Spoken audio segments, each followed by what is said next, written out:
जय भीम। 1 जनवरी 1818 का दिन जाति के नाम पर वर्षों तक प्रताड़ना झेलने वाले लोगों के लिए ऐतिहासिक बना। आज ही के दिन महार सैनिकों ने पेशवाओं को हराकर इतिहास के पन्नों में अपनी शौर्य गाथा को दर्ज किया।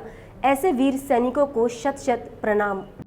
1 जनवरी 1818 19वीं सदी की शुरुआत में पेशवाओं ने भारत की अछूत जातियों में से एक जाति महार पर मार्शल लॉ लगाया था कि इनके कमर में झाड़ू और गले में मटका बांध दिया जाए।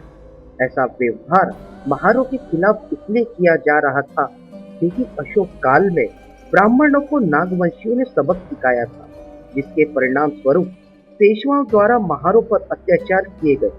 वैसे तो महार जाति अपनी वीरता के लिए प्रसिद्ध थी, लेकिन जब इन वीरों के संसाधन ही छीन लिए गए और उन्हें विकलांग बना दिया, इन सब जुल्मों के खिलाफ आवाज उठाने और अपनी खोई हुई प्रतिष्ठा पुनः प्राप्त करने के लिए महार प्रयत्नशील थे। वहीं अंग्रेज अपनी सत्ता स्थापित करने की तैयारी में थे। ऐसे में अंग्रेजों ने महारों का सहारा लेना चाहा, क्योंकि ये कद काठी में मजबूत और निडर थे। ब्रिटिश भारत की सेना में महारों को शामिल कर लिया गया और उन्हें प्रशिक्षण भी दिया गया। अंग्रेजों की नजर पेशवाओं की सल्तनत पर थी और वो ब्रिटिश राज्य स्थापित करना चाहते थे। तैयारी शुरू हुई। पेशवाओं पर आक्रमण करने की महारों के सेनापति सिद्धनाथ के कानों पर ही खबर पड़ी तो वो स्वयं बाजीराव पेशवा से मिलने गए।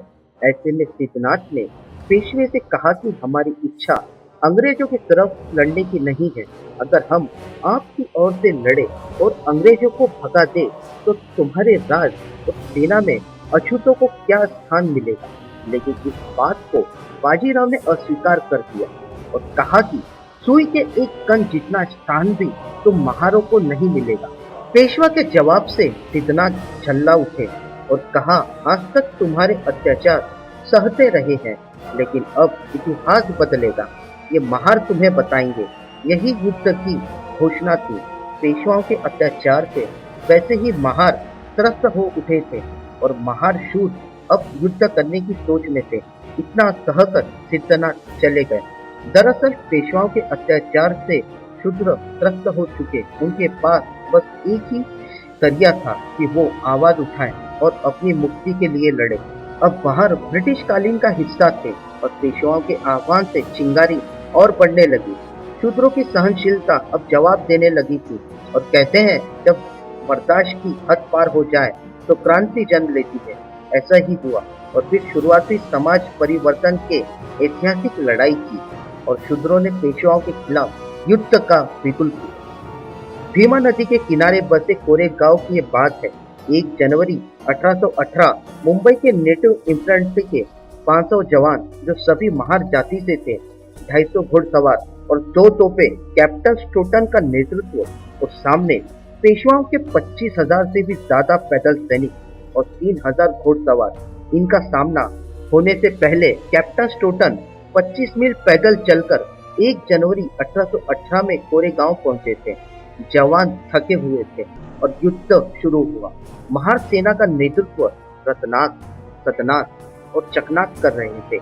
एक दिन एक रात यह युद्ध चला और देखते ही देखते पेशवाओं के विशाल सेना को महार सेना ने धूल चटाई और पेशवाओं की सेना महारों के चुनिंदा सैनिकों के सामने बौनी साबित हुई। इसमें अंग्रेजी सेना के 276 लोग थे।